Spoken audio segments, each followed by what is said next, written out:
ਸਮਗਲਰਾਂ ਤੇ ਤਾਂ ਪ੍ਰੈਸ਼ਰ ਚ ਨੇ ਹੁਣ ਕੀ ਕਰੀਏ, ਕੁਛ ਕਰੀਏ, ਕੋਈ ਗੜਬੜ ਕਰੀਏ, ਕੁछ कोई धमाका करिए, कोई आ करिए। सो पंजाब दे विच असीं अलर्ट हां ते अज असीं meeting intelligence they had, vigilance they had, साडे डीजीपी साहब, चीफ सैकटरी साहब, जिन्नी भी साडी हाई लैवल सिक्योरिटी टीम है, उन्हां मीटिंग हुई है ते असीं कुछ पॉइंट्स जिहड़े ने वो डिस्कस कीते ने ते क्योंकि असीं चाहते हैं कि पहले ही इन्ना अलर्ट रहा जाए कि उन्होंने पता लग जाए कि इत्थे जाना मुश्किल है, इत्थे कुछ करना मुश्किल है। सो पंजाब नूं शांतिपूर्वक सूबा रखना, पंजाब नूं हसदा वसदा रखना साडा फर्ज है। पूरे देश के विच वैसे तो अटैक नेशनल सिक्योरिटी का इशू है। मैं चाहूंगा कि डीजीपी साहब थोड़ा जा जो तुसी स्टेप लए ने या लैन जा रहे हो उन्होंने बारे थोड़ा डिटेल दे। कल जिवें ही अटैक होया सीगा तो सीएम साहब ने इमीडिएटली सानू टैलीफोनिकली हिदायत की सी कि पूरे स्टेट दे विच सिक्योरिटी अलर्ट जारी किया जाए।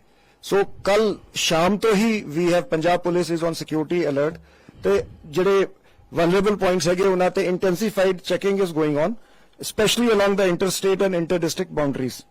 There has been hardening of security around high-risk individuals, including increased patrolling in and around their places of residence and enhanced access control measures. There has been enhanced patrolling near religious places, political gatherings, transport hubs, and high-footfall public and tourist areas where the police deployment is there to maintain a sense of confidence. Intelligence coordination and surveillance of anti-national elements has been strengthened. We are in touch with concerned intelligence agencies and the border guarding agencies. We have issued instructions to ensure maximum visibility of uniformed personnel in sensitive zones to instill public confidence. We are in touch with the J&K police and the central authorities, and a close watch is being kept on the situation. The educational institutes also, where there is a high footfall of students from J&K, are being the deployment has been strengthened, and Punjab, under the leadership of Honorable Chief Minister, would keep the state secure and safe. ਤੁਹਾਡਾ ਸਵਾਲ ਹੋਵੇ ਤਾਂ ਅਸੀਂ ਪੰਜਾਬ ਨੇ ਜਿਹੜਾ ਹੈਗਾ ਕਾਲੇ ਦਿਨਾਂ ਦੇ ਵਿੱਚ ਬਹੁਤ ਜ਼ਿਆਦਾ ਹੰਡਾਇਆ ਹੈਗਾ ਜਿਹੜਾ ਆਤਵਾਦ ਸਮੇਂ ਦੇ ਵਿੱਚ, ਤੇ ਉਹਦੇ ਵਿੱਚ ਜਿਵੇਂ ਹੁਣ ਬਾਰਡਰ ਸਟੇਟ ਹੈਗੀ ਹੈ ਸਾਡੀ ਵੀ, ਉਹਨੂੰ ਕਿਵੇਂ ਤੁਸੀਂ ਲੈ ਰਹੇ ਹੋ ਜੀ ਆਪਣੇ ਉਸ ਜਿਹੜਾ ਉਹੀ ਜੀ ਘਟਨਾਵਾਂ ਜਿਹੜੀਆਂ ਹੈਗੀਆਂ ਕਿਉਂਕਿ ਉਦੋਂ ਵੀ ਉੱਥੋਂ ਹੀ ਸਟਾਰਟ ਹੋਏ ਸੀਗੇ ਕਿਉਂਕਿ ਇਹ ਜਿਹੜਾ ਪੰਜਾਬ 'ਚ ਥੋੜ੍ਹੀਆਂ ਥੋੜ੍ਹੀਆਂ ਘਟਨਾਵਾਂ ਹੋ ਰਹੀਆਂ ਨੇ है ना ਜਾਂ ਹੋਈਆਂ ਨੇ, ਉਹ ਇੱਥੋਂ ਦੀ local Punjab the law and order the situation ਨਹੀਂ, ਇੰਟਰਨੈਸ਼ਨਲ ਹੈ।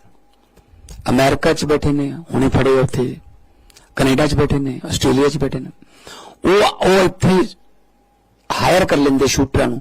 ਜਿਹੜੇ ਸ਼ੂਟਰ ਫੜੇ ਆ ਅਸੀਂ, ਉਹ 5-5 10-10 ਰੁਪਇਆ ਯੂਪੀ ਤੋਂ ਲੈ ਲਿਆ ਉਹਨਾਂ ਨੇ, 5-5 10,000 ਰੁਪਇਆ ਤੇ ਜਿਵੇਂ ਉਹਨੂੰ ਹਾਇਰ ਕਰ ਲੈਂਦੇ। पर ਜਿਹੜਾ असली मकसद है उन्होंने कि पंजाब ਨੂੰ डिस्टर्ब करना, कि क्योंकि उन्होंने अपना उन्होंने एजेंडे ने पाकिस्तान दे। सो ड्रोन ਜਿਹੜਾ समस्या वो सब तो ਅਸੀਂ ਉਹ ਤੇ ਕੰਮ ਕਰ ਰਹੇ ਹਾਂ। ਹੁਣ एंटी ड्रोन बड़ी जल्दी ਅਸੀਂ लॉन्च कर देंगे, स्टेट ਵੱਲੋਂ ही कर देंगे ਅਸੀਂ। ਤੇ पहली बार इस तरह की घटना देखने को मिली है कि एक मिनट जी, पहली बार इस तरह की घटना देखने को मिली है कि आतंकियों ने टूरिस्टों को अपना जो निशाना है वो बनाया है, और इस पर क्या कहेंगे? दूसरी बात ये कि पंजाब में भी बहुत सारे टूरिस्ट आते, तो उनकी सुरक्षा बिल्कुल वही डीजीपी साहब यही बता रहे थे कि क्योंकि पिछले कई साल से जम्मू कश्मीर का टूरिज्म बहुत हाई चला गया। 4-4 फ्लाइटें तो वैसे श्रीनगर के लिए चंडीगढ़ से भी फ्लाइटें हैं, तो लोगों वहां पे जो दुकानदार हैं या चाहे वो रेडी वाला है, चाहे वो टैक्सी वाले हैं, चाहे होटल वाले हैं, मतलब वो बहुत उनके लिए रोजगार का बहुत बड़ा, गाइड, घोड़े वाले, जितने भी। तो पंजाब भी बहुत बड़ी टूरिस्ट स्टेट है और टूरिज्म को हम वैसे बढ़ावा दे रहे हैं। तो इसलिए हमने जो जो पंजाब के जो टूरिज्म के पहले प्लेस हैं, जहां पे पंजाब से या फिर पूरे देश से टूरिस्ट आते हैं, तो वहां पे हमने सिविल में भी और वर्दी में भी जो सिक्योरिटी प्रॉपर हमने उसको और बढ़ाने के लिए मैंने कहा है आज। तो जैसे श्री अमृतसर साहब है, 1.25 लाख फुटफॉल पर डे है, तो वो, और जहां पे जितने भी हमारे धार्मिक, क्योंकि रिलीजियस टूरिज्म बहुत ज्यादा है, और यहां से गाड़ियां भी जाती हैं आगे माता चिंतपूर्णी, ज्वालामुखी जी को, या जितने भी बगलामुखी जी को, जितने भी धार्मिक टूरिज्म है वो थ्रू पंजाब चलता है। तो उस पर भी हम निगाह रख रहे हैं। उन व्हीकल्स का भी हम छानबीन कर रहे हैं।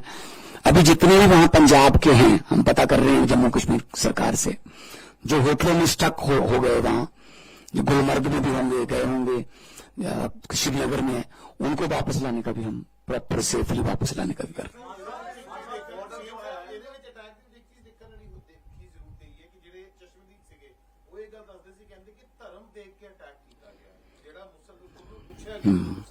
देखो पता क्या, देखो पता क्या, देखो आतंक का कोई धर्म नहीं होता जी। देखो कोई भी धर्म जोड़ा वो इस तरह निहत्थियां ते और पत्नी सामने पति ने गोली मार देनी और तड़फ तड़फ के सामने मर रहे ने, कोई भी धर्म नहीं लाओ करता जी। असी तो वैसे सरबत का भला मंगण वाले बानी दी बारस हाँ। सो साढ़े तक गुरु तेग बहादुर जी का 350 शहीदी बड़ा चल रहा है। उन्होंने तो कश्मीरी पंडितों बचाने वास्ते अपनी शहीदी दी थी। सो मैंने नहीं लगता कि कोई धर्म में अलाउ करता होगा, पर जो भी हुआ बहुत बहुत माड़ा हुआ।